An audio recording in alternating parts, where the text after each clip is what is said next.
All right, I think we can go ahead and get started. Welcome, everyone. I'm Graham Young. I'm the Vice Chair of the Mayor's Bicycle Advisory Committee. So today, I guess we're going to go over the agenda, then I'll do a quick roll call of the commissioners. So we'll also be providing a commissioner update. We have, I believe, 3 new commissioners to share, which is a big step from where we were just over a year ago. Then we'll go into project updates, including resurfacing projects, Greenway Trails Network, Central Avenue, the Big Jump, Wolf Street.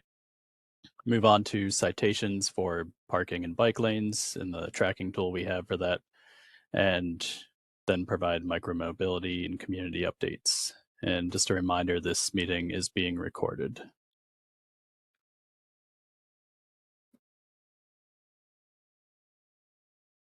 Let's see.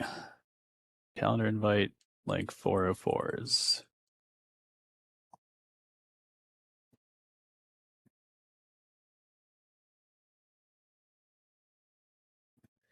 All right, so we'll get into the commissioner roll call. So I'll just go through the names. If you can say present or here or whatever have you. I guess Quentin Batts. Yes, I'm here. Veronica Davis.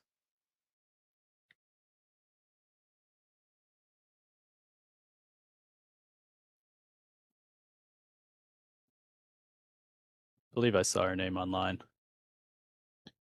Sarah McTierry. Hi, Sarah McTier, present. Here. Thank you. Sean Becker.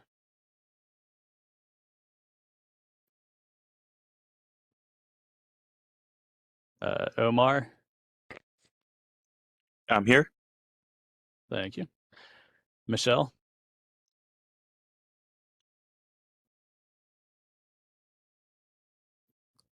I think Matt. both Michelle and Sean are running a couple minutes behind. Okay. Matthew Blinkney. Present. All right. Lieutenant James. Here. Sean Burnett. Present. Councilman Jermaine Jones.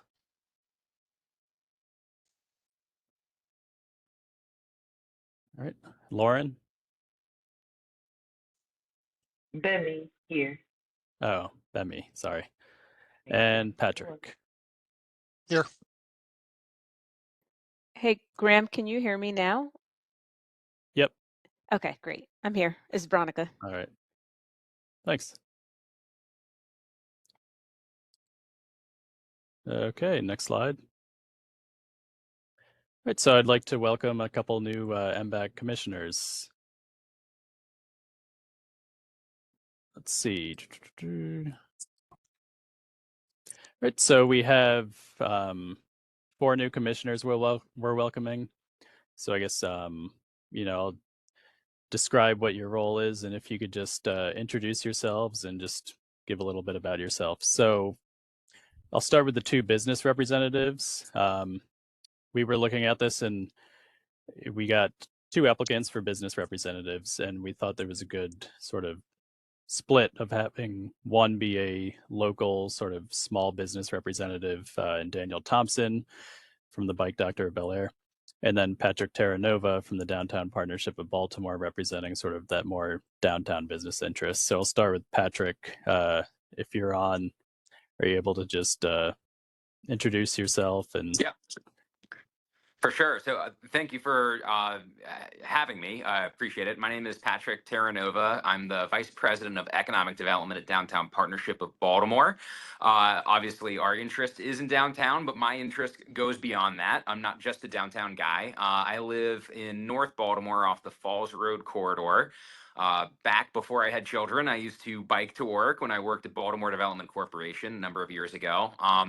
So not a stranger to the downtown community, but also the business community at large. I came on board at Downtown Partnership about 7 months ago. Prior to that, worked for a local developer for a few years on the revitalization of the village of Cross Keys in North Baltimore. And then before that was a BDC for 7 years, focusing on combination of real estate development projects and small business outreach to all of our commercial corridors throughout the city. So have been able to enjoy kind of flying at different elevations, and I'm really excited to be joining the commission. Thanks. And Daniel, are you on? Yeah. So I'm here. Also, thank you for having me. Just like Patrick said, it's great to be here. I wanted to join the commission as the small business representative to make sure that small businesses were sort of being heard, but also, most importantly, I am a bicycle shop owner, and so I feel like the Bicycle Advisory Commission is a great place for us to be. As my title suggests, I currently own a store in Bel Air, Maryland, which is sort of outside the city, but I am sort of tasked with Bike Doctor looking for expansion, and we are looking to put a store in Baltimore City. So we're hoping to bring some bike shops back into the city. We've seen some fallout, and I figured this would be a great place to start to kind of push that forward. I am a city resident. I live in Patterson Park, love the city, and ride all over the place. So I felt like this was a great use of my time, and I'm very happy to be here. All right, thanks. Welcome. And then I guess two others. I guess because you weren't able to attend the call in July. Bemi, are you able to speak to just an introduction about yourself? Bemi was on in July, just had some audio issues, so I think we Okay. resolved that for today. Go ahead, Bemi. Hi, guys. Yeah, so thank you so much. I am here and fully connected this time. I was in July, but unfortunately just only able to observe. But my name is Lauren Benmy Bird. I do go by my nickname, Benmy. I am the Transportation Community Organizer at No Boundaries Coalition. We are a resident-led nonprofit in Central West Baltimore that supports the 7 neighborhoods, primarily in the zip code of 21217. And so I'm also a resident of Bolton Hill. I'm a mom of a BSA freshman. So I definitely am really excited to be a part of this conversation about some of the ways to, continue to support our multimodal access in the city and opening up ways for people to move around and, get to the things in their community that they love. My daughter is always, we giggle about llamas on the hill because we have llama corner and on the hill, and she likes little things from each of them. And so, but having those so close and be able to access, I actually got to shout out my window at May the other morning as she rode by because I see her often in my community. So really excited to be able to be a part of this conversation and share with people more about the overall cohesive plan for the city and how these lanes and this infrastructure is really to support everyone being able to access and move through the city in ways that they deserve. All right, thanks, Bemi. And then last, Lieutenant James, are you able to say a couple of words about your role here?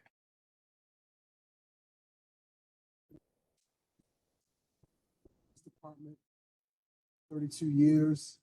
I currently oversee the traffic section of the Baltimore City Police Department. The traffic section, our motors unit handles all escorts coming and going within the city.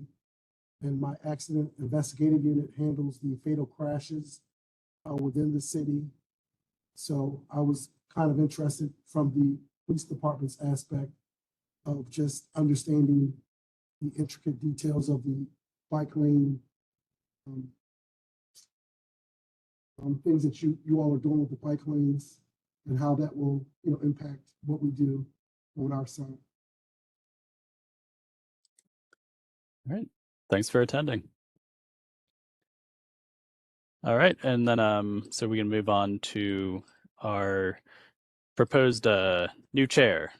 So Jerome Horn, we were lacking an MBAC chair for a while, so Jerome submitted a nomination or submitted his resume for a nomination, and I'll just talk a little bit about his bio. So Jerome is eager to serve on the Mayor's Bicycle Advisory Committee because bikes are a key solution to our urban mobility challenges, fostering healthier communities and a more connected society.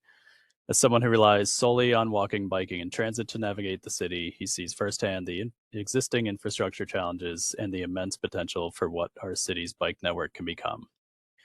As a rider of both traditional electric bikes, he appreciates the varying needs and circumstances these options bring and how they should influence the design of future facilities.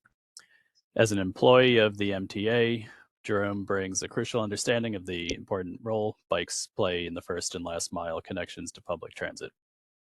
Jerome wants to help advance the cause of biking in Baltimore, a compact and dense city where biking is an ideal way to travel and significantly increase mode share. Prioritizing better protected and separated bike infrastructure that establishes safety and comfort will encourage more people to use the network, making our streets safer for all users and helping us fully implement the complete streets law. To ensure progress, Jerome aims to help the MBAC establish clear, actionable metrics and accountability measures that drive better and faster project implementation. He looks forward to continuing his time, expertise, and passion to this vital endeavor. Jerome was unable to be here today due to travel, but because he's not here, what a great time to put his nomination up for vote. So with that, I just wanted to put forth, or I guess, how does this go? I have to request someone put forth a motion to nominate Jerome as the MBAC commissioner.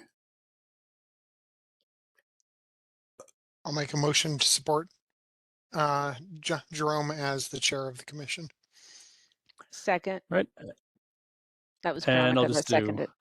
Patrick. thanks. And then I'll do a verbal vote. Please unmute yourself. All in favor, say aye. Aye. Aye. Aye. All opposed, Aye. thanks. All opposed, say nay. All right. It looks like the motion passed, and Jerome will join us in the next MBAC meeting as our chair. Okay. Hey. Moving on. Moving on to project updates. We have Matthew Blakeney. They'll provide an update on the resurfacing projects. Awesome. So I guess next slide, please.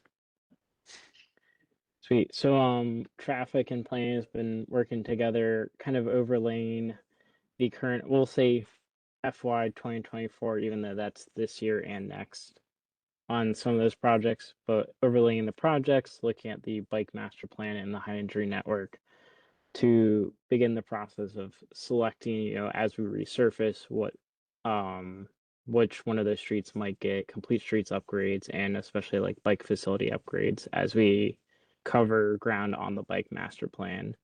We're mainly focusing on separate, but we also are considering supporting where applicable or where it helps tie things in to that network. All right. Sweet. So while we are still going through the public engagement process, right, we got to notify our electeds and all. We have selected 2 separate facilities to propose and 1 supporting, and we're working on making those final designs. And again, kind of as stated earlier, we are in the process of our public engagement and government relations engagement. So those should be coming out closer. Those announcements and projects should be posted closer to 2026. And we're actually already started too on the FY 2026 project. So we're pulling the GIS data, and as we go through, we're going to be writing down and codifying more parts of this process.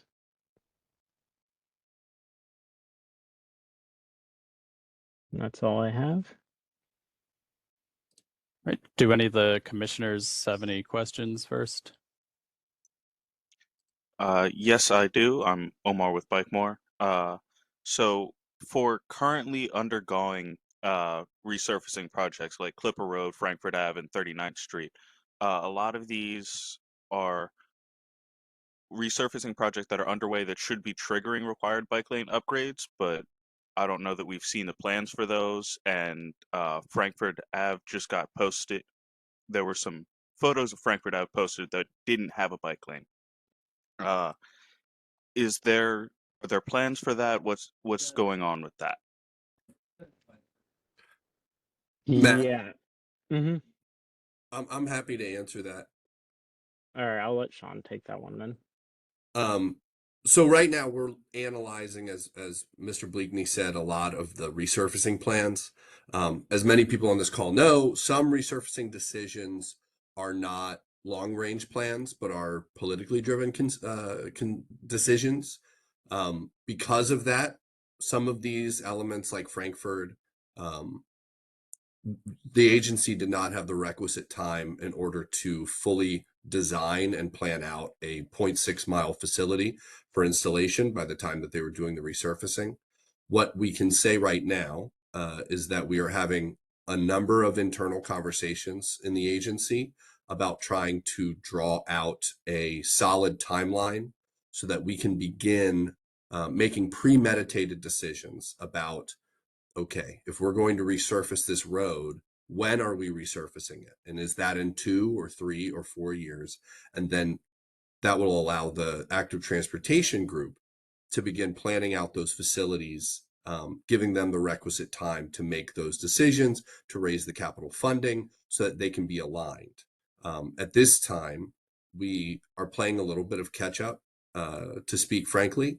And so I know that Mr. Bleakney has been working very hard with Ms. Hanslick and a number of other people on the DOT staff to see if there are any of the resurfacing projects at the moment that can be retrofitted with improvements.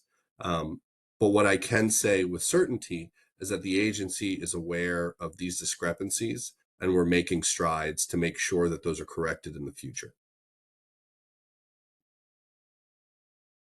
So are we going to include retrofit plans for corridors that were just resurfaced where the law was broken, like Frankfurt?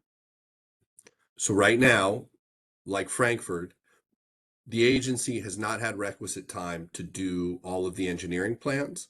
So what we are doing is, and Mr. Bleakley, I don't know if we have made those internal decisions about what retrofits are possible yet, but we will be coming out with a short list of corrective actions, which Frankfurt right now, I don't believe is on that list. But what we are committing to is doing better in the future as we continue to work with our resurfacing team. Yeah, and again, as Shauna said, we can't tell you which ones we're doing right now because that goes through a process. I don't believe Frankfurt was down selected on the list just due to, again, the timeline and all. And we did try to just for this year, right, concentrate our efforts on things that will like expand network. These are more nitty gritty things like expanding the existing network and again, what's closest to the bike master plan for our upcoming years, right? We have a lot more time. Like we just got the FY 2026 list, so we're doing a more thorough vet with that. And as Sean is alluded, trying to do better for next year.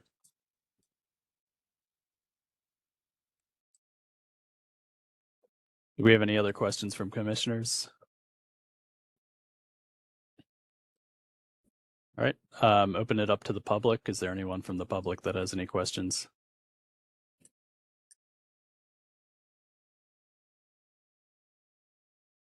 You can just use the raise hand function if you do.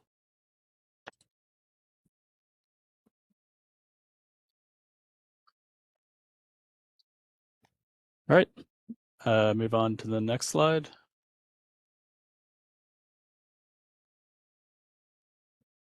We didn't have any questions in the chat, right, Graham? Just double checking we're covering our bases there. I had put some stuff in the chat, but I think it's largely fits with the other questions about how the selection process is happening, how far in advance DOT is getting. One DOT division is telling the other DOT division of sort of when the information is getting, so we can do proper planning. But I think Sean covered that as Great. well as. Thanks, Patrick. Yeah, I mean, I think the ultimate goal for the city would be an informed, like, yes, plans being developed not solely based on asset condition, but also on need for facilities, so that when asset condition is poor, that there's planning work that's been done on that facility, right? And they can implement it at that time.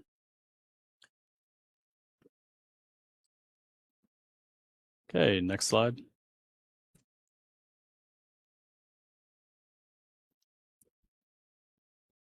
All right, we'll go into an update on the Greenway Trail.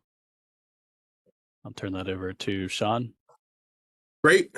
Thank you, Graham. I think we can go to the next slide. Baltimore City Department of Transportation recently pulled down a grant from the Baltimore Metropolitan Council. The purpose of this grant is to create our design guideline manual for our Greenway Trail network. For those of you who may be less familiar, the Greenway Trail network is a circular trail network that is meant to connect many of our green spaces and communities throughout Baltimore City. This has been a priority of City Council and the mayor for the last couple of years. We are turbocharging this effort to try and get some real progress in the near future. And one of the ways that we are setting ourselves up for success is creating this manual. So this handbook is going to establish uniformity of the design guidelines as well as materiality. It's going to include things such as signage, crossing treatments, standardizing those. Just again, making sure that when the city engages in construction of these trails, that they are doing it in a uniform and best practice way. We also want to make sure that we're solving some of the challenges that we may come across now so that we're not waffling and delaying project delivery. One of the other key pieces of this is that the Greenway Trail has been designated to be constructed not only by the city, but also by city partners. Some private sector developers have already constructed portions of the Greenway Trail. And so this effort will be, the end result will be a manual that will be, approved and adopted by Planning Commission. That will allow for Planning Commission to enforce these sorts of design details, materiality, street furnishings, and et cetera, within the scope of private development. So this is a really, really cool tool. We're really excited to be kicking this project off. And the hope is that we would have a finished product, that would go in front of Planning Commission sometime next summer.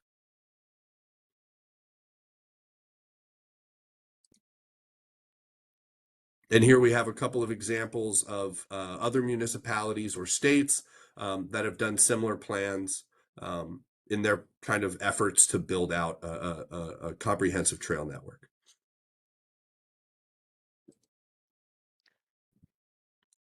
All right. Do commissioners have any input on this? I think this is really, since this is just at the beginning of this project, it's a great time to weigh in on specifics that you may think should be addressed. And then, we'll feature this as a regular update in future MBAC meetings as well. I'm curious if this is also covering construction pieces and requiring sort of a consistency on construction pieces. One of the things I know, living near the 33rd Street section of the Baltimore Greenway Trail Network, or proposed section, there's been a lot of concern from neighbors about how the construction would impact trees along the corridor, and I just hope that this will allow for potentially innovative techniques or other things like that to minimize impact in sensitive areas. Thanks for that question, Patrick. So when I mentioned materiality in the course of describing the scope, one of the big deliverables for that materiality conversation is exactly how we manage situations such as 33rd, where there are delicate elements of the environment. What is the setback? What are the expectations? But also exploring some alternative options. One of the tools that we utilized in DC when we were building out the trail network was FlexiPave. some of these materials have benefits. They also have detractions from them. FlexiPave is one of these, right? But it is a potential tool that could be utilized to try and minimize some of the negative externalities of these projects, and will be explored through the process of this manual.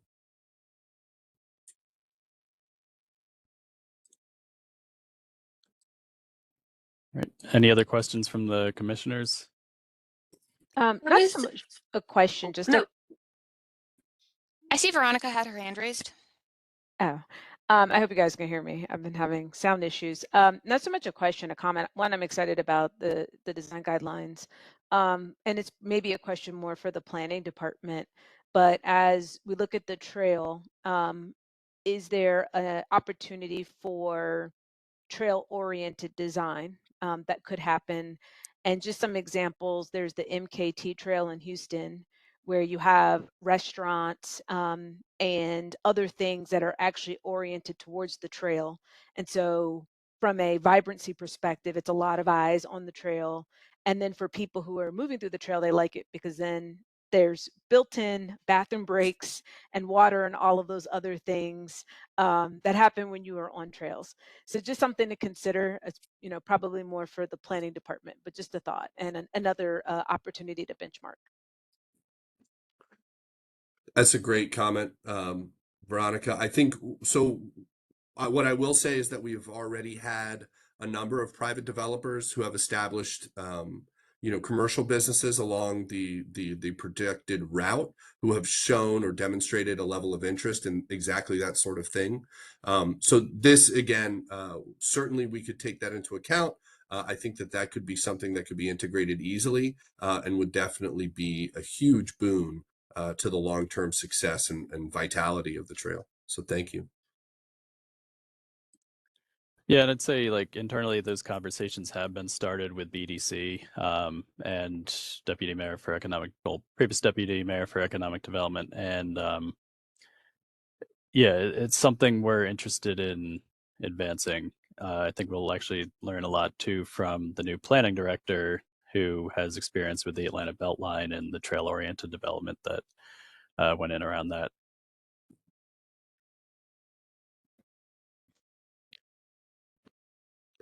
Any other Sarah? commissioners? Hi. Yeah, I was just curious if there would be opportunities to, I guess, review drafted materials for the planning document. I just remember I think it was the last meeting or maybe two back that Veronica shared the update. I think it was national guidelines. And so wasn't sure if there was opportunities for the commission as well as members of the public to share feedback on what's going into the design materials.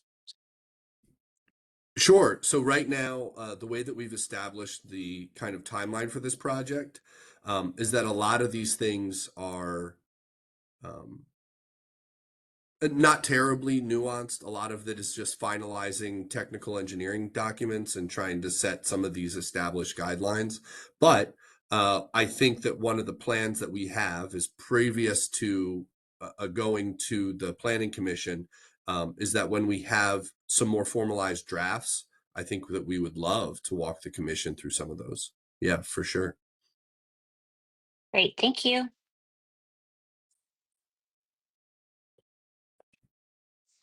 All right. Any other commissioners have any comments?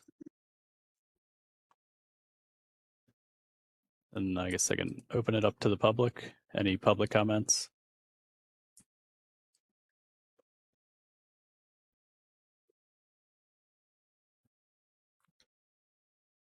Okay, next slide.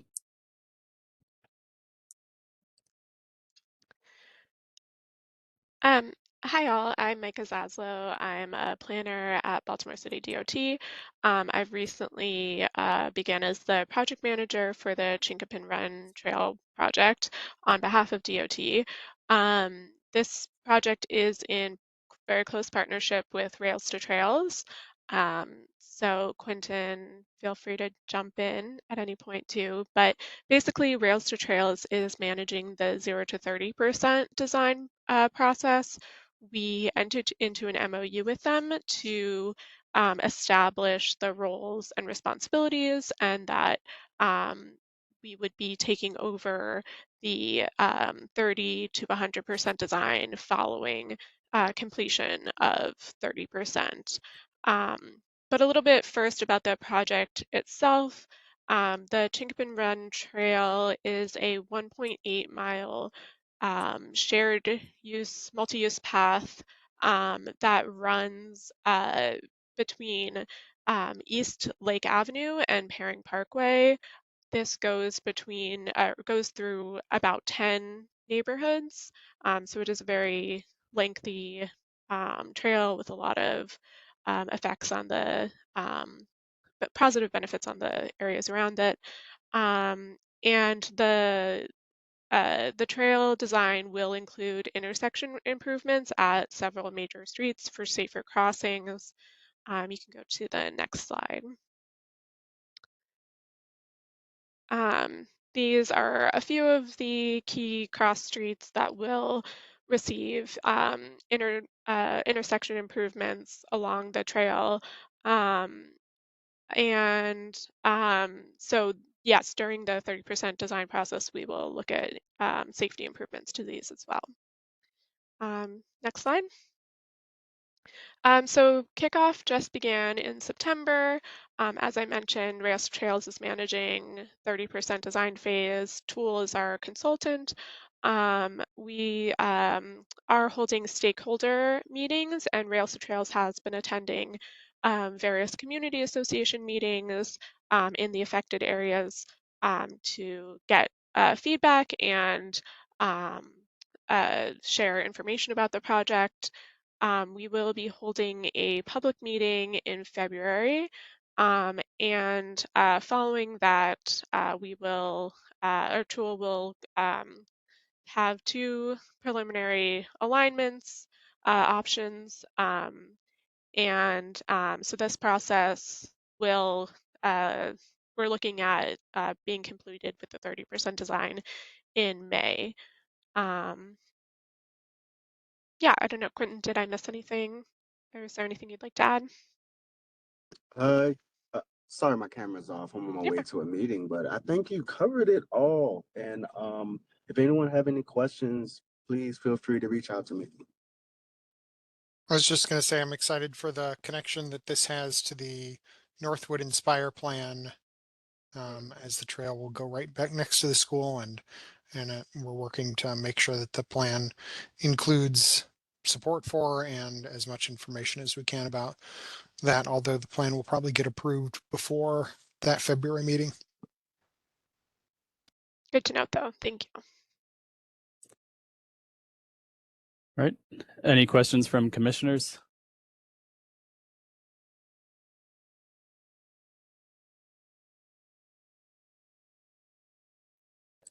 Right. And any questions from the public?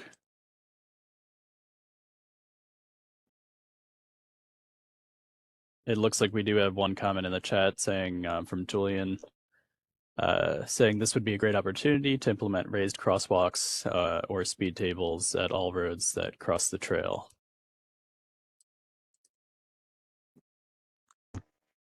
Noted. Yeah, I think. Yeah.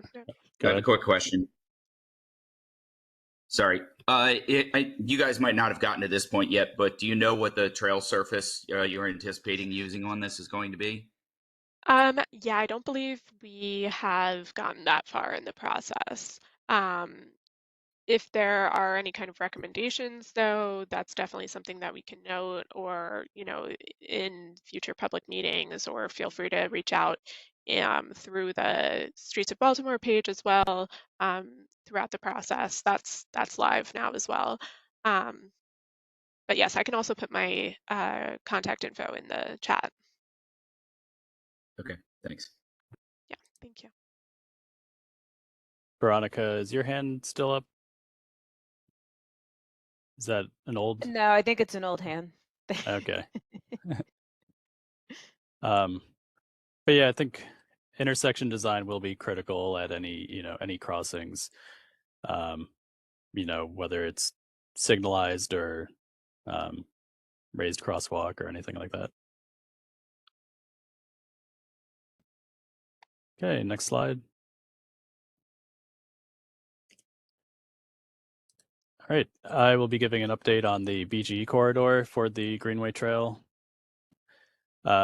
So at this stage, the license agreement has been approved. We have conducted field visits and walked the site with a consultant.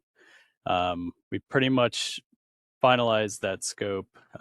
We did have to sort of trim the limits of what we wanted because this was a grant-funded project, and it was more like ask for X and get Y. So we sort of value engineered it, and we're just finalizing that scope. We anticipate design starting in the first quarter of 2026. Just to give a refresher, this is a planned part of the trail that will run along the BG transmission corridor from roughly Federal Street at Erdman Avenue, and then connect to the existing Herring Run Trail.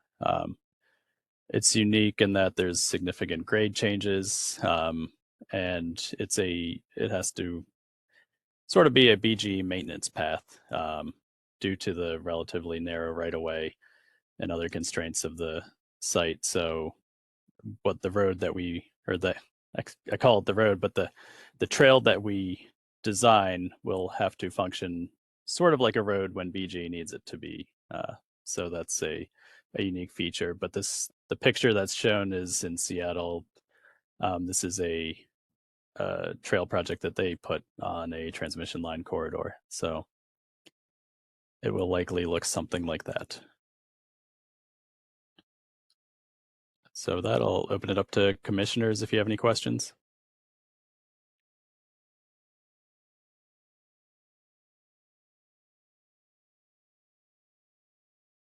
All right, anyone from the public have any questions?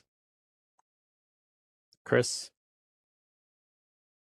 Yes, this area, more of a comment, or in case you guys don't know, this area in particular, closer towards Shannon, a lot of people off-road back there, four-wheelers and even pickup trucks and stuff like that, to the point where they've destroyed the existing trail down by where like Oliver Brewing is. So just keep that in mind when you guys are designing access for this, that if you're not careful about the widths and stuff like that for access, that people are going to quickly destroy this trail. Yeah, that was on the site visits. One thing we noticed was one significant dumping at certain points, and then also, yeah, I wasn't sure. There's the BG maintenance path that was degraded significantly at many points. I wasn't sure if that was due to off-road activity or if that was due to maintenance vehicles, but that's definitely something we're considering in design. All right. Any other questions?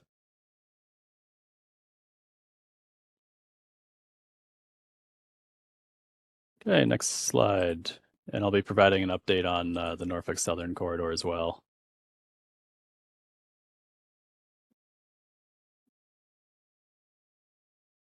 All right. 1 second. Okay, so this is the Norfolk Southern Corridor that runs roughly from the, say, the intersection of Haven Street and the O'Donnell Street underpass, and then to the, I guess, inactive rail corridor currently, not technically abandoned, and then north to roughly Federal Street, and then connects to that BG transmission corridor. So the city did hold a field walk with the Department of Natural Resources because we are the recipient of a Land and Water Conservation Fund grant. This is ensuring that the once acquired this property north of where it shares a potential future red line alignment would be solely for the use of, recreation and, conserve that land, essentially, not develop on it. In terms of the acquisition, we have gone through the title work, and we are in the process of getting new appraisals and responding to comments on our appraisals. So our plan is to submit a formal offer for acquisition this year to the first quarter of 2026, depending on concurrence from all our grantors on the revised documentation. In terms of design, we don't have, we're planning for it in future capital budget years. And after the acquisition, we do anticipate having funding left over for design to begin. But in terms of like what you would see next after we acquire it is because of a recreation grant, it would involve a temporary design, which is clearing the property and opening it to the public after acquisition. So currently, this is complete. This corridor is completely overgrown, fenced off in many parts, and like it's hard to walk on. So what we would do after acquisition is temporarily just clear it and open it to the public. So that's where we are with that. Are there any questions from the commissioners on this project?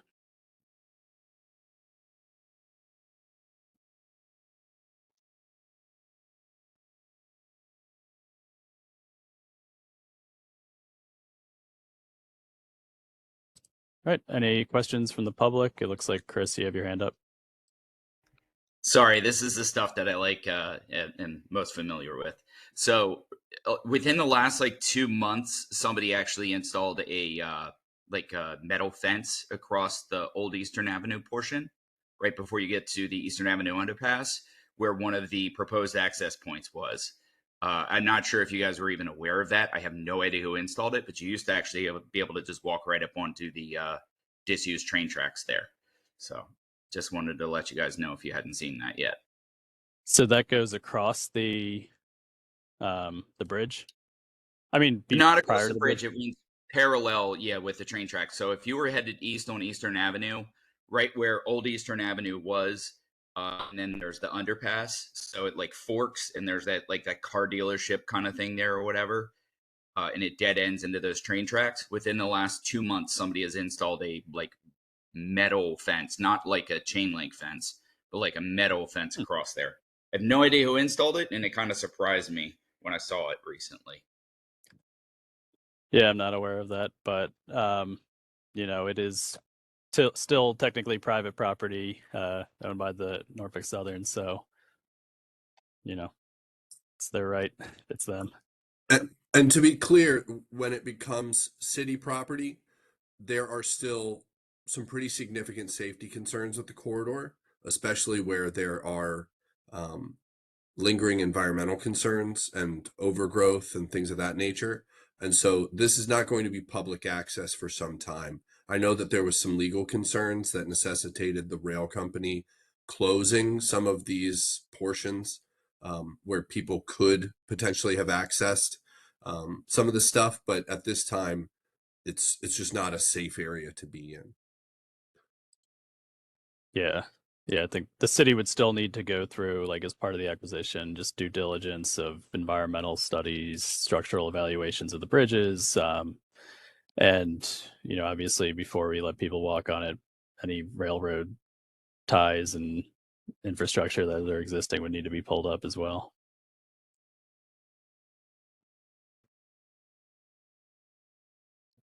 Okay, any other questions?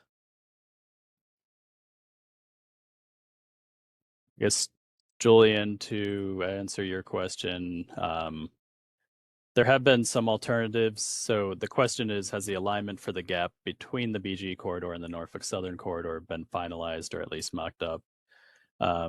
There are some alternatives that have been outlined, but I would not say it's been finalized. One of the key difficulties of getting between the two is how to get under the existing CSX tracks. Whether you use the underpass on Federal Street that is currently only 2 lanes wide, or seek another way. I think there's another culvert, but that has not gone beyond, I guess, concept or potential alternatives.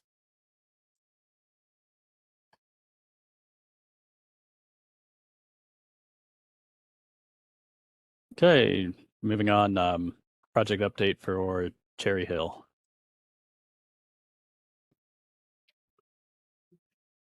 All right, I've been told this is me. Right now, BMC is leading a 0 to 30% design of a 1.7 mile PRG segment. This goes from Middle Branch through the Cherry Hill neighborhood. The goal of this project is to create a all ages, comfortable and accessible trail. This is being led by BMC, obviously with partnership with the city of Baltimore. And it also is supposed to add some off-street trail connections, linking the future Greenway Trail Network and the future multimodal infrastructure being constructed in the county, as well as Brooklyn, Westport, and a number of other nearby communities.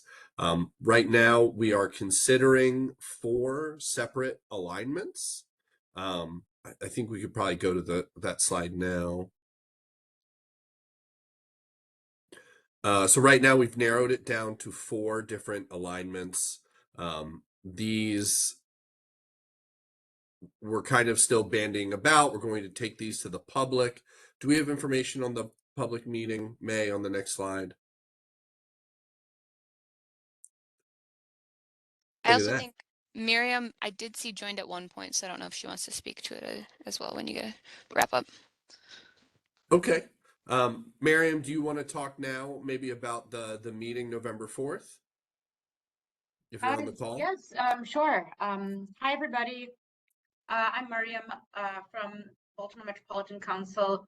I'm part of the project team for this segment of the Patapsco Regional Greenway. We are having our community meeting coming up in less than a week, and we'd love for as many people to come as possible. It's going to be at the Middle Branch Fitness and Wellness Center. So that's in the Cherry Hill neighborhood. It's an open house from 6 to 7:30 p.m., but at 6:30, I believe 6:30, we're going to have a presentation from the consultants, just giving a little bit of background on the project. There's going to be some boards where people can vote for their favorite alignment.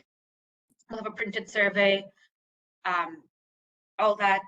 And the opportunity to comment on this segment online will be till November 17th. So do visit the website. I can drop that in the chat. Excellent. Okay. Graham, back to you.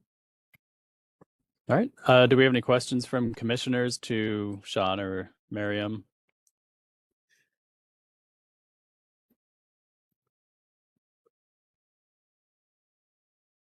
I just dropped the website in the chat. One of the pages is to register for the open house. Right. And anyone in the public have any questions on the Patapsco Regional Greenway?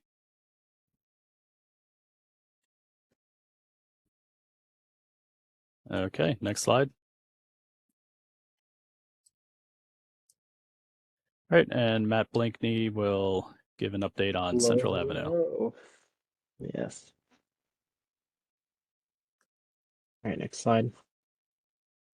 Awesome. So, right, this is the Central Ave Road Diet and also bike lane extension, and it's broken up into 2 segments. So we have a southern extension and a northern extension. And just in general, the southern extension is going from about Fleet Street, where the current facility is cut off, all the way down or scope to Dock Street. And right, there's 2 opportunities both at Lancaster and at Dock to have future promenade tie-ins, which is great to have as options. And then going from about, it's a little closer to, I think, Y Street, but around Lombard Street, right, is the northern half where it cuts off, and we're going to be extending that into Monument Street and connecting it to an east-west facility. So really building out a more robust network with this one.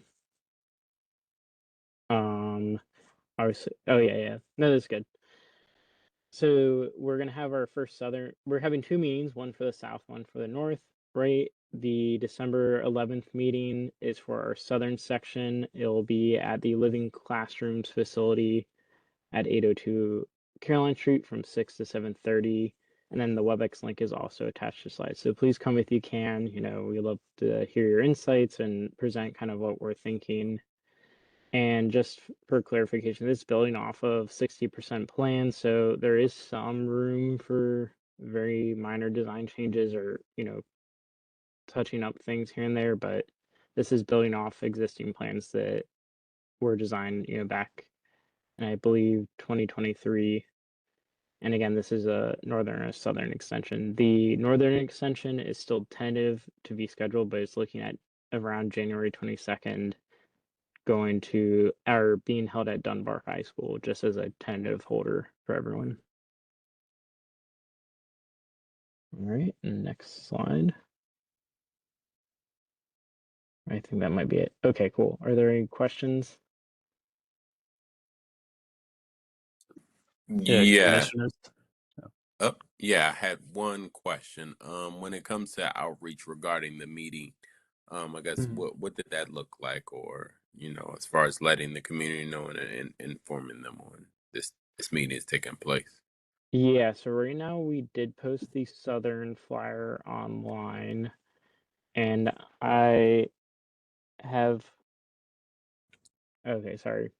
Brim made a side comment, but yeah, we did the online form release.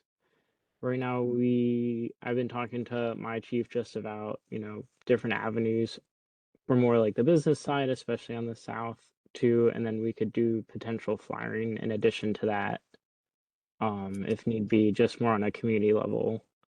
And then for the northern side, that's definitely more neighborhood focused, so more flyering, like traditional flyering and all. And if you have any insights or suggestions, we'd be happy to take them too, and we can implement them. I just think the surrounding community associations, they may be, Little Italy Community Association, and even the other communities like near Jonestown may be interested. So, but I can disseminate that information if you all have a flyer or something. That would be helpful, because this is my first time learning about it as well. Community meeting. Yeah. So That would actually be really helpful for us, because obviously coming from you, you have a more direct relationship with the community, and just better partnership, I think, sometimes. So let me get you a flyer then that you can disseminate in like an email blast or something. great, thanks. Because I think we got enough time to give them a good notice. So appreciate it. No problem. Appreciate you. Thank you. Yeah, and as the project manager on the original segment of the Central Avenue bike facility, I would say, engagement with Little Italy Neighborhood Association was relatively simple because they were organized. We could attend their recurring meetings that they already had. Jonestown, I think it would help to have, the councilman assist in that outreach, because that at the time it didn't extend that far north necessarily, but it was, engagement there, I guess, was a little bit more challenging to get a large group of people in one public meeting. Yep. So Thanks. the BMC also wants to disseminate some materials, so.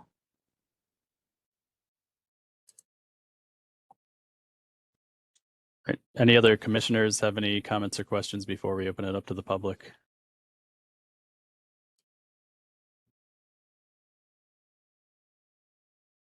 Okay, looks like Jed, you have your hand up. Thanks, Graham. I'm really excited to see this. I feel like this was funded in fiscal year 2023, maybe, initially for the extension. So it's really nice to see it maybe happening here. I was just curious if we might look at more permanent or semi-permanent materials as part of this as well. I know that the initial retrofit was paint and flex posts, and maybe it's not super contiguous to switch to concrete pills or something, but it would be kind of nice to deliver an improved facility for the residents up there if possible. Yeah, I guess I can offer. I think as a general, for larger projects, we are trying to do more semi-permanent materials, so things like the concrete pills we talked about in Hartford, and relying less on flex post. as a general usage. Awesome. Thanks. Right. Any other comments or questions from the public?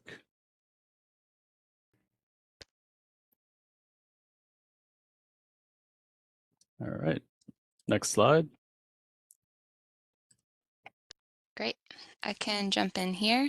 Hi all, my name is May Hanslick. I am a planner in DOT's planning division. Wanted to give an update on the Big Jump. For those who may not be familiar, the Big Jump is a shared use on-street path that is adjacent to Druid Hill Park and connects several communities in the area, including Reservoir Hill, Penn North, Auchentrolley Terrace, and Remington. We have been working on this project in the last year. If you may not remember, this project originally started as a temporary project with temporary materials back in 2018. Plastic water-filled barriers were used. They lasted about 8 years. Well, maybe they lasted about 5 years, but they were in tough shape in recent times, which is why we wanted to enter phase 2 of this project, which is what we called Maintain the Big Jump. Where we replaced the plastic water-filled barriers with semi-permanent barriers and are in the process of some beautification efforts. Just to kind of get the zoom out perspective on this project, this area will be transformed as part of the larger Restoring Connections to Druid Hill Park project, which will be starting planning, I believe, next year. But it is a multi-million-dollar planning effort project. So just to give a quick recap, we have installed the barriers on the west side, so that's about Madison to Mount Royal Terrace on Druid Park Lake Drive. We've installed the concrete barriers on the east side, which is the bridge portion primarily. Goes all the way to Sisson Street. We've made a number of crosswalk improvements, some new striping, some new delineators at a handful of the intersections, as well as ped and bike symbols. We are, I would say, about 95% done with phase 2.2, so I'm considering it done. We do have to make some improvements at the Linden intersection. We'll be updating that crosswalk that goes across Druid Park Lake Drive, but we've got some back order on some of the materials, so that is still to come. But we are moving forward with phase 2.3, which is the improve and beautify phase. We had a community survey that was opened from the beginning of August through just this past Sunday. We received about more than 200 responses. So that's great, good amount from the adjacent communities. And we also attended 9 community events and meetings during that time as well to promote the survey, answer any questions about the project. The survey asked a couple key things, wanted to gauge community interest in planters, signage, or paint in terms of the beautification efforts. So we'll be analyzing the responses and trying to come up with the next steps and begin basically project coordination and installation. A couple other things that I wanted to flag. I know at the last meeting there was some questions about the Sisson Street bike lane between 28th and 29th. That was refreshed as part of this. So there's new flex posts out there and new paint. We are still coordinating internally regarding the Sisson and 29th Street intersection. And as I already mentioned, the Linden crosswalk will be improved by hopefully the end of the year. I'm also going to turn it over to Michelle to talk a little about the Walktober event that happened last week, adjacent to the Big Jump. Hey everyone, and thank you, May. Wanted to say this event started out as just a very, well, I'll say kind of voluntold by the state and flourished into an amazing event where 200 people, and I'll say community residents in that area came out. We've received a lot of great feedback. And we had some wildly successful partners. So I just wanted to say thank you to anyone who came out and was there with us. I felt like the event was very welcoming. We were energized. We had the health commissioner out. We had the director of transportation out speaking to the community residents, and it was just really fun. We had a DJ, face painting. We brought free dinner. There was line dancing. Rouse the Trails came out. Baltimore was there fixing bikes, and I think they might have fixed around 6 bikes and even stayed way past the timing of the event. just to continue to help some of our local residents. And people were literally bringing tires and changing out their entire bikes while we were there. Yes, and Sean was dancing. He was having a great time. Shout out to Omar, who's on the phone and helped with those bikes. Yeah, and just some incredible partners that were there. So again, just want to say thank you to DOT for running with me on this idea, giving me some space to kind of brainstorm and make it come to life. Parks and Recs, Public Works, Mayor's Office, and then the team at the Health Department with me. Really looking forward to how we continue this momentum and this work. So thank you, and my co-lead, May. So thank you so much. Awesome. Thanks, Michelle. Happy to take questions on the big jump from commissioners. Hi. So, as part of that Linden crosswalk improvement, is there any possibility we could put a camera there? I know during Walktober, I wasn't keeping a hard count, but I know I saw at least 20 cars run that light over the time that I was there. Yeah, I did hear that feedback as well, Omar, and am working internally on the follow-up on it. So we're gonna see what we can do there. Thank you.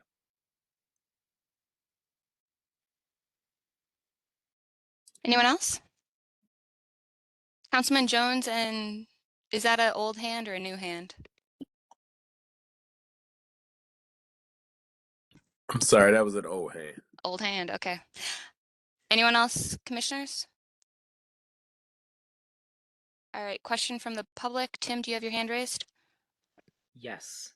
First, I just wanted to say I'm very grateful for the concrete barriers. They've made a big difference. I have a question about the intersection of the Big Jump and Mount Royal Terrace.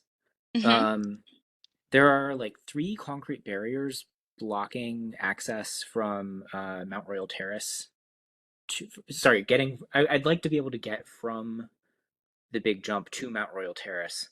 There are 3 concrete barriers there now, and they're spaced close enough together that I have to like dismount from my bike and walk through them. I know it's such a small thing, but would it be possible to move one of them like 6 inches so I can stay on my bike? Hi, Tim. That is something that we are having some conversations with our maintenance team about trying to maneuver them. The original decision to put those barriers there, frankly, was because some people were still trying to drive through the area. Gotcha. So we have some drawings. May worked with the traffic division to get some drawings put together. I just have to put it on our maintenance team's calendar to make those small adjustments. So it is on our radar. We're going to try and get to it as soon as we can. Thanks, I appreciate it. And then connected more towards the event on the around Druid Lake. I've noticed as I bike around the lake that sometimes there are cars parked up on that loop. Is that legal? And if it is, can we stop it? And if it's not, would that be a 311 request, or can we put in better barriers to stop cars, or where do things lie on that front? Could you clarify, Tim? Are you talking about the north side of the loop closest to East Drive? Yes. Yeah. Coming up from that, there's like there's a gate that's usually open on East Drive by the tennis courts. And people drive up and then park on the north side of the loop or as far over as the Moorish Tower. Okay. So I think what we can start doing is having a conversation with DPW and BCRP. Candidly, I think a number of that kind of traffic is still associated with the construction. And as such, we don't have as much control over it right now. But as that construction starts to clean up and they move off site, we will absolutely be coordinating to ensure that anyone not associated with, the actual maintenance of the area is not parking in the green space or along the trail. Thank you. I appreciate it. Great. Any other questions from the public? Julian, did you just raise your hand? Yes, I did. Thank you. I don't know if this has been addressed already, I think Jed may have brought this up, but the spacing of the bollards around the recently completed loop is pretty tight. You're talking about on the west side? Yes. Yeah, I guess that would be like the southwestern corner of the loop. I see Jed has his hand raised, so I'm gonna pass it to him really quick. I also know that I think we have Sean Becker, who's BCRP representative on the line as well. So Jed, first over to you. Do you have a response on I that? did flag this with, my understanding is that's like DPW work that's transitioning, you know, the property will transition back over to BCRP. I sent an email to Adam Borman about this because I didn't know who else to, but Sean, maybe, you know, if you could chime in, it'd be helpful. But this has happened a couple times. I think some park improvements in South Baltimore, similar things happen where the bollards are spaced like less than 4 feet apart. I know our bike trailer, for example, doesn't really fit between the new ones at Druid Hill Park. And so I think if we could have maybe as part of the trail standards or something else like that, like a spacing guidance that we can use both in the parks and trails moving forward, that would be really, really helpful. I have not gotten a response on those particular bollards or the other ones that I flagged as of yet. Appreciate that, Jed. Yeah, so unfortunately, DOT was not intimately involved in the rehabilitation of the loop. Like you pointed out, that's kind of been DPW and BCRP. But that was mentioned to me at least once during the Walktober event. I think as much as we'd like to encourage bikers on the loop to slow down and look out for pedestrians, I think we certainly can try and look at that with BCRP to make sure that we're making it as accessible as possible. Patrick, did you have a question? Yeah, I love the new crosswalk at Madison, and I was curious if we know when that's going to be opening up on the north side. At Utah? Maybe it is at Utah. I thought it was at Madison, but the new crosswalk that just got put in. Yeah. It's at Utah. It is dependent on DPW finishing their work. They do not have a timeline that they have shared with me yet on when that will be open. But it is dependent on that.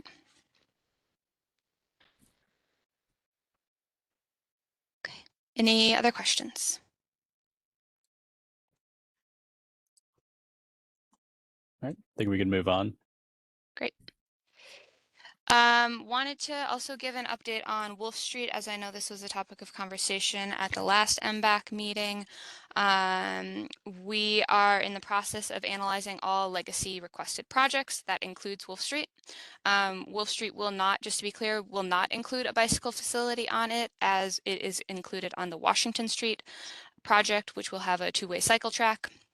The Wolf Street project will not begin until Washington is fully constructed, and we will need to identify funding to complete the design of Wolf Street. Can I answer any questions from the commissioners on this? Great. Any questions from the public? So what is happening on Wolf Street? That will need to be determined through the design and planning process. And at this point, we will not be able to restart that until Washington is completed. Got it.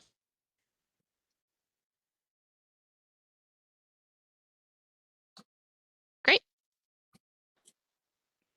Right. I think I'm Moving turning it on. over to Sean. Yep. Sorry, Graham. All right. It's back to me. So right now, I think we can go to the next slide. So we have a new tracking tool for citations issued for parking and bike facilities.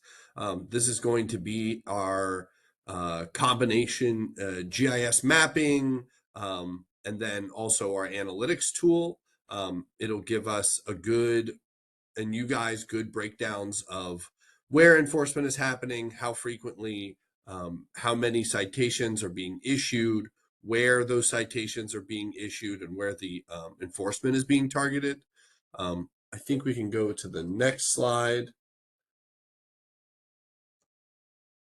So here's another kind of like descriptor slide that'll show you where to find the number of bike lane citations written, as well as the new filter tool that will allow you to filter for both geo mapping and volume of tickets of where this enforcement is taking place and how effective it's been. I don't know, May, I don't know if you have the tool or the tracker pulled up currently, but do you have a number for this month? I don't know if I have that off the top of my head, but I welcome Okay. anybody to go to the MBAC website, scroll to the bottom of the page and check it out for yourself. This will not auto update. It will be updated monthly. And it does include historical data. So you can go as far back as 2018.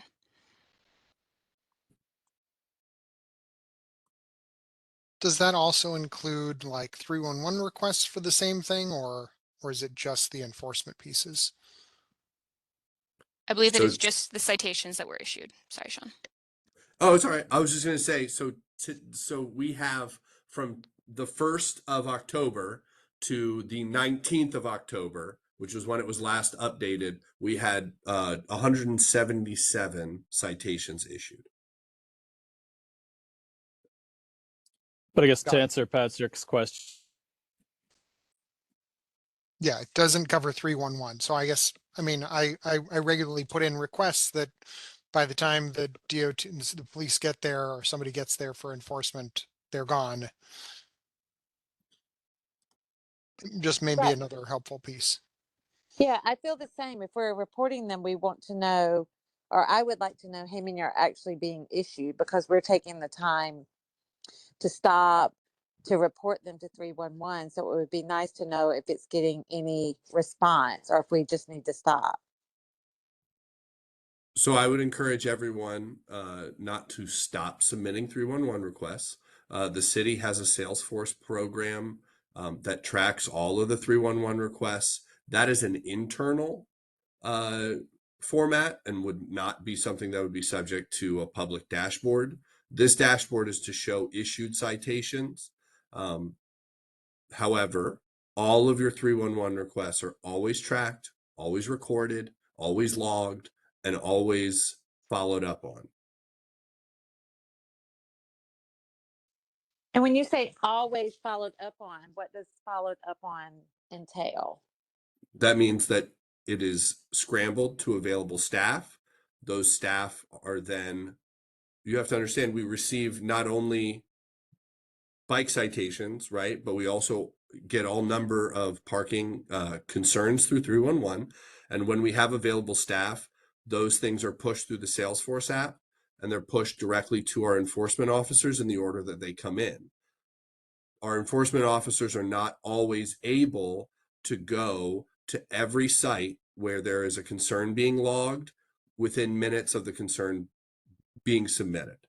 It doesn't mean that that concern is not logged, that it's not utilized in order to inform future enforcement in terms of stationing and staffing and things of that nature.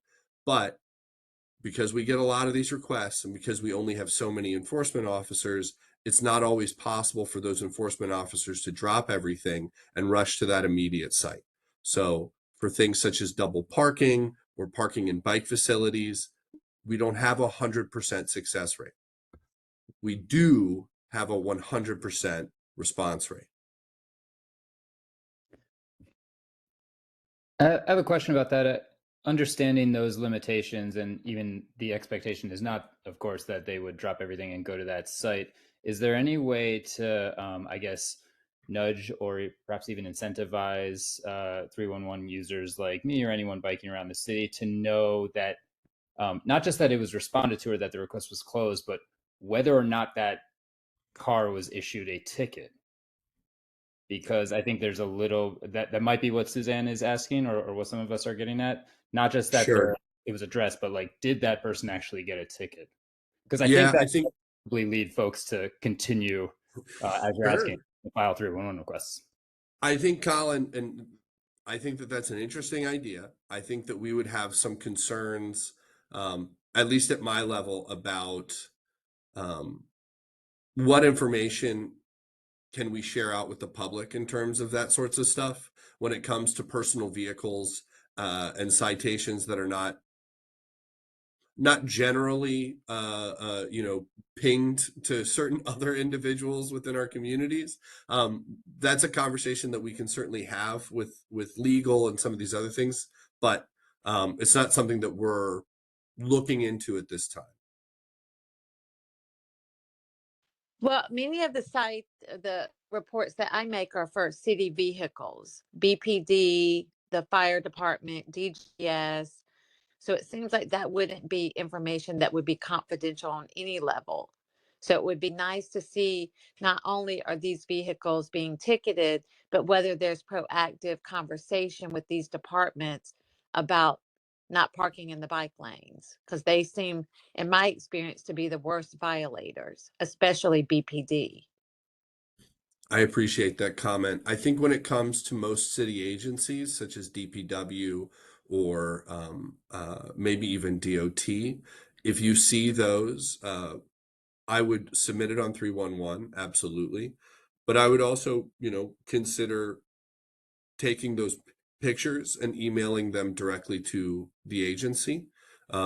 These are things that we take very seriously internally.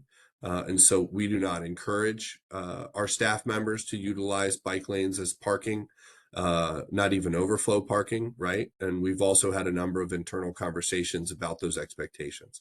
So if you see, for an example, a BG&E vehicle or a DGS or DPW vehicle that's utilizing a protected bike facility as a parking lane, I would encourage you to submit that to 311 and also consider emailing the city directly.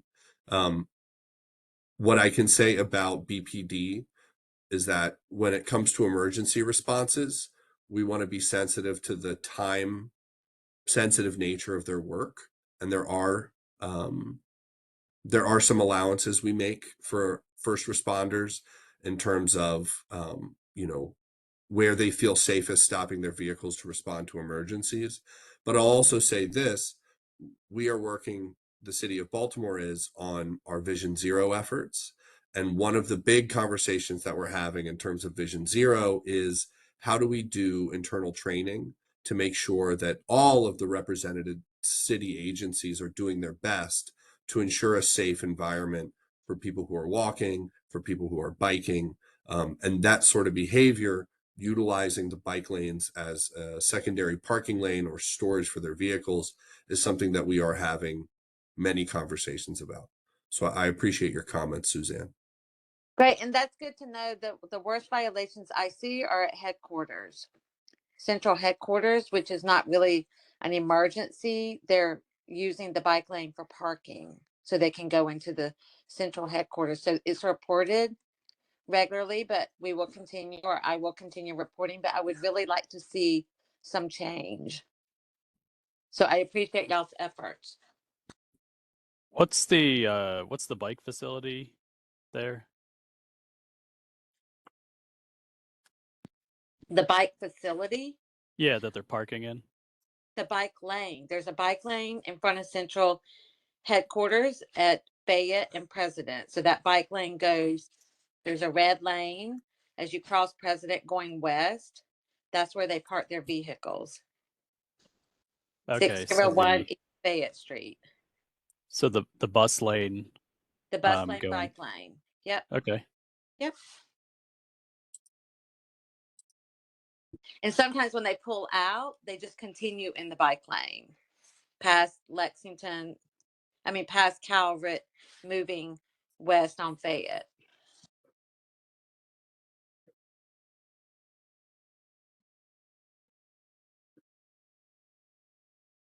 Thank y'all for this continuing, because it's really a safety issue. So I appreciate y'all's efforts.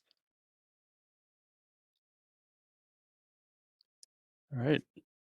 Any other questions related to the citations? Hi, I just had a brief question. I echo everyone's appreciation. Just that y'all are actually trying to enforce that folks aren't driving in or parking in um, bike lanes. I guess one question about the 311. Which is the best, I guess, category for us to be submitting these complaints? And I also want to confirm that yes, providing an image of the vehicle and potentially a license plate is encouraged or is the best method for reporting this as well. That's my first question. And then my second question is about areas where there may be a large number of citations and or 311 reports, if there's any plans to provide signage or anything like that for drivers, just letting them know that, like, yes, this is an area where you're not supposed to be parking and enforcement is ongoing. I commonly see people right next to Fed Hill, and then also like along going into the Inner Harbor and like on Pratt Street. Like, I understand that there's businesses and there's traffic and it can get really hectic, but sometimes it's just like kind of crazy, some of the things that cars will pull, just like driving straight into the bike lane when there's like clearly bikers and pedestrians like on their way to work or coming home from work.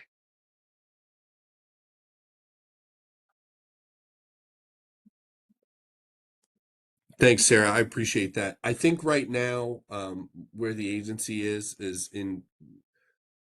we are definitely going to continue proactive enforcement as much as possible.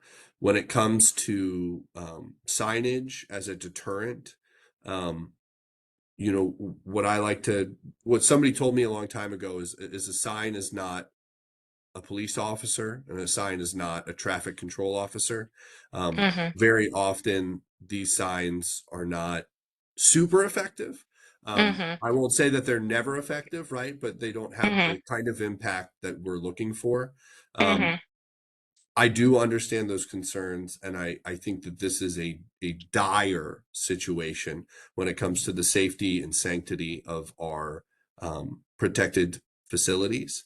And so what I'm encouraging my staff to do as we kind of continue to build out our bike networks is to try and look for design remedies for some of these things. But yes, we are committed to continuing to make a concerted effort. And to clarify, right, this is not a problem unique to Baltimore City. And so we're having these conversations with other cities about how they are both constructing these elements as well as policing these elements. So yeah, again, we certainly understand the desperate need to try and continue shoring up the safety on these facilities. And we'll keep the work up. Thanks. And then for 311, is parking violation the best category to put it in? And yes, to include photos of like the vehicle and or license plate? Okay. Yeah. Thank you. All right. In the interest of time, I wanted to move on to the next, but I know there were other people with your hands up. Are you able to just put your questions in the chat? We can address those while we move on to the micromobility update. Graham, I do have a number of answers that were that people were asking about. If you have 2 minutes, I can share them. Sure. We used to be able to see 311 requests and the detail of like how many requests were put in for bike lanes and compare them to the amount of citations. But the city just moved to a consolidated reporting system for parking complaints. And so now the complaint is just vehicle blocking traffic flow includes bike lanes. And so we are no longer able to separate out the bike lane parking complaints specifically. And so we can still see the citations, but we can't see that compared to the reports or hotspots of reports. And I just say the other challenge there is just from a prioritization perspective, before we were able to advocate for targeted enforcement, specifically for complaints involving vulnerable road users. But now a complaint is just vehicle blocking traffic flow. So it could be car parked you know, in the travel lane, or it could be a car parked in a bike lane, one of which is an inconvenience and one of which is like a much more of a safety hazard. And then separately, if you use the API for 311, you can see all the closure details. And so you can see like vehicle gone on arrival, vehicle cited, and you can see that stuff in Open Baltimore as well if you pull up your 311 request. So you can see those extra details.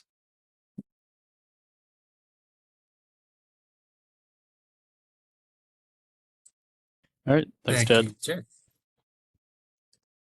All right, Tyler. Hey, everybody. This is Tyler Smith, Dockworth Vehicle Program Manager for the City of Baltimore Department of Transportation. Just here to give a quick update on the e-bikes and scooters being used around Baltimore City. We've seen some record ridership and this year, specifically Saturday, the 18th of October was the highest trips day in program history. I think part of what's going on there, of course, there was Comic-Con and also the marathon happening. And I think we're seeing a lot of folks resorting to e-bikes and scooters as a way to still get around town when car traffic is restricted for such events. The Maryland Cycling Classic is another date on this top 10 list of highest ridership days. So we're seeing a lot of usage out there, and we're also seeing this as a tool for residents to get around where a car might not be able to get through. They're seeing that there are gaps enough to safely pass through with a scooter or an e-bike. Next slide, please. So overall, for the year, we have already had a record year in terms of rides on e-bikes and scooters in Baltimore City. And if last year's rates of usage hold up, I'm projecting we're going to land somewhere in the 2.9 million trips total for the year. The previous record was on the order of 1.6 million trips back in 2019. So Spin and Lime, our two operators, are really providing a viable way of getting around the city, and we're seeing people are adopting that. So we are super excited to see more protected infrastructure out there for, you know, the scooters and e-bikes to be able to make safer trips and more trips, which is what our research indicates will be happening once those are in place. And yeah, at this time, I'm happy to take any questions from commissioners on this. Hi, do we have? Yep. Sorry, go ahead. Go right ahead. Go right ahead. It's fine. Real quick, do we have a breakdown of between operators, which is doing better over this past year? That is not typically information that we make public. I do report at my Micromobility Committee meetings the market-wide ridership, but both of our operators are crucial to the you know, operations of these vehicles in the city. I'll say that.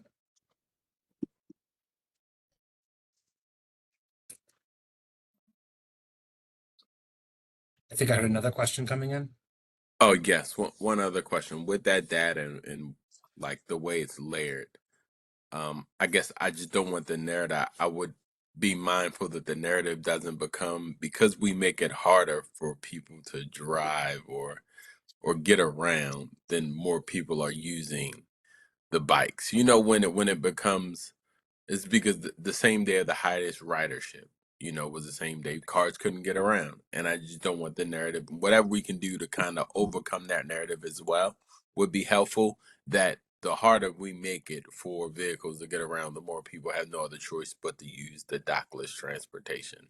It's like if we can couple it up to show that this is actually progress and not necessarily because people have a harder time getting around, they're using this, and the more we make it harder, the more they'll use that.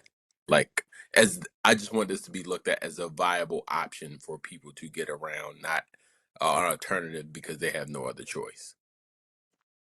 Understood, heard. Yeah. I think the way I'm thinking of it is more of like a positive, right? I When know, for whatever for others, circumstance. when we, so do I. I look at it like that too, but so it Yeah. can be challenged. So when it is challenged, right? Because to be honest, this is something I want to continue to project out, but I think if we coupled it with other data to show that that isn't true, then we can overcome those challenges. Sure, sure. I guess the reason I wanted to highlight that is I was thinking more people might not be, some people might not be aware that this is a successful tactic that some are using to get where they need to go on a day where they might not be easy for whatever reason, right? In the case of a marathon, it's not like transportation planners did that, of course. I just want folks who might not have it occurred to them that this could be an option, that it can be and has been for others. Yep, for thousands of people it has been. So thanks. Yeah. Hey, Tyler, Any- it's Michelle. Sorry, I have another question. Yeah, go ahead. I see the statistics and data that you're showing, but do you all map at all like migration across the city with the Yes, and you mobility, can too. micromobility? We have a public-facing routes map on the Baltimore City Dockless Vehicle homepage. So you can see back in time and up to today where people are riding the vehicles around the city. It is limited, you know, we can't give away private information about specific trips or specific individuals, but you can see basically a heat map of what we call the heart rate of the vehicles, which is a GPS ping every 30 seconds on the vehicles. Great, thank you. I'm looking at that now. Appreciate it. Yeah, sure. Any other questions? I do have one. I'm wondering, is there any opportunity where, in addition to responding to the demand, you know, the companies place them where they think they need to be, are there opportunities where we see from the business community where there are pain points either that are currently happening or we expect to happen, where you can have micromobility more intentionally serving as that last mile, where we, T Rowe Price as an example, where are there opportunities maybe even for like a park and ride where you scooter into work, or other areas like that where we're not just responding to the demand that we know exists, but we are anticipating and promoting even more demand based on conditions that maybe the companies don't have that knowledge of, but we do. Sure. I'll say there's a couple things in that we're cooking up to try to sort of address those questions. One thing is we're looking to make better connections between local transportation, like the Charm City Circulator, and scooter and e-bike use by setting up corrals geared toward those bus stops and offering discounts on fares for trips that start or end in those areas. Also, if there are, you know, events being put on by local businesses and they want to make the operators aware there could be an increased demand for their services, please send that to me. I'm sharing with the operators, Spin and Lime, information about local events all the time, not only for outreach, but also for like, hey, maybe get ready to have a lot of trips, you know, demand in this area. And they track all of that. They know every time someone opens up their app to look for a ride and where that person is. Those are just a couple of things that we do.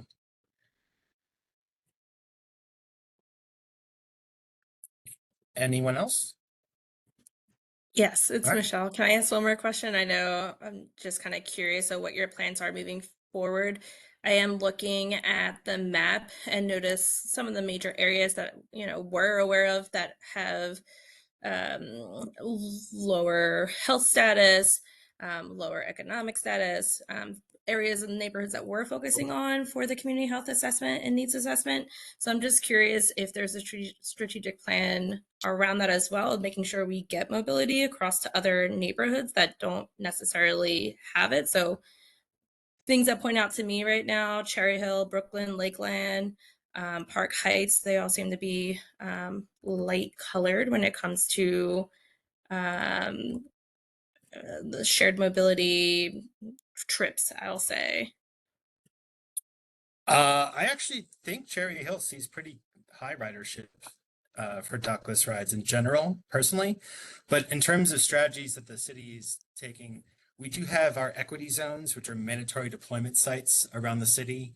Penn North is an example of that. Holland's Market is an example of that, where each operator has to put 4 vehicles every morning, every day.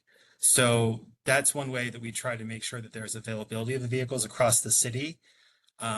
Distribution of the vehicles around the city is everywhere. There's also deployment districts where you cannot have less than 5% of the fleet in any one district. You cannot have more than 25% of your fleet in any one district. But I'm definitely open to hearing any input on where you think vehicles might be adopted more quickly. I know both companies are doing this work proactively on their own end, but I'm certainly open to hearing suggestions as well. Great, thanks. Mm-hmm. Tyler, this is Matt. Do you happen to have that like the mapping of the ridership change through the years? You mean the heat map of travels throughout the city and how it's like it used to be very concentrated and now it's like a more equitable distribution. Right. I do not have that ready for this presentation, but I can put into the chat the link to our routes map that we made publicly available, and folks can see for themselves there. Or join in any of my MMC Micromobility Committee meetings where we go into much more depth on this topic in general. Yeah, and I think Jed posted that link, so.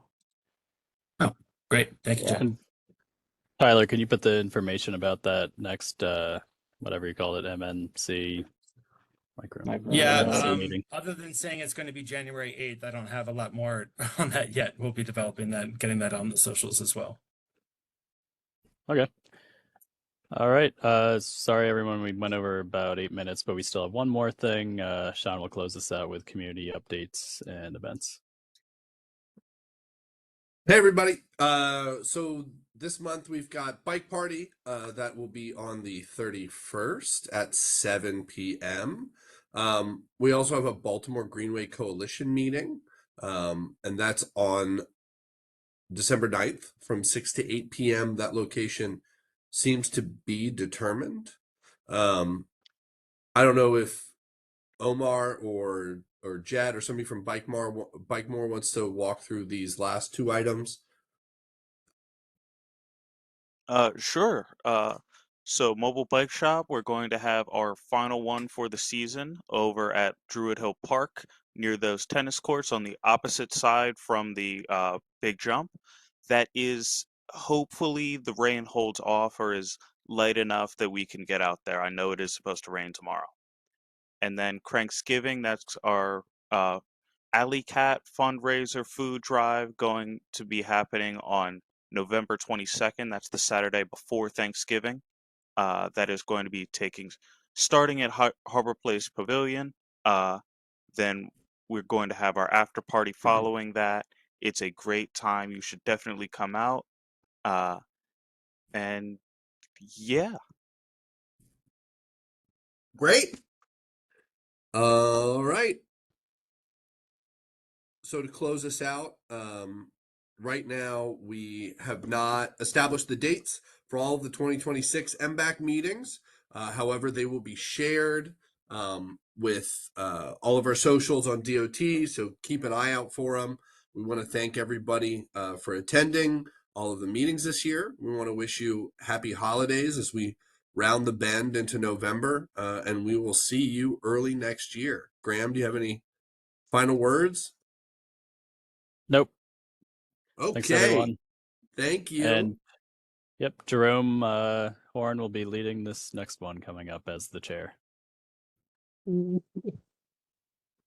Thank you. Thanks. Thank you. Yeah.